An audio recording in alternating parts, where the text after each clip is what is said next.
in my novel about three people who are clones, right? And one of them really isn't one for reasons. I have figured out what's going on with the novel. In my last short, I explained exactly that I have figured it out, right? The problem is the protagonist, the second character, and the third character don't have the same goals or desires.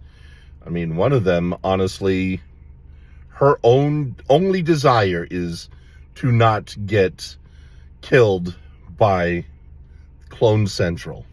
And so what is Clone Central?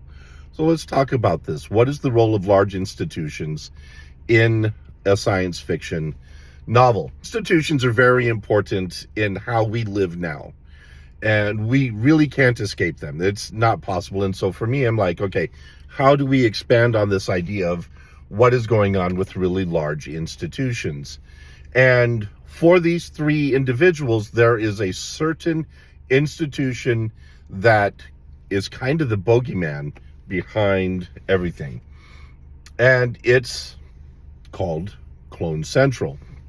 And Clone Central are the guys that design clones, govern clone behavior, and if clones misbehave, deal with those clones.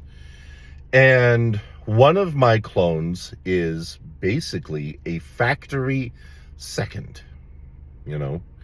and this clone discovered that she was a reject. In Star Wars, the Clone Wars cartoon series, they have a clone called who's a 99 series clone, basically mean he's a reject, nobody wants him.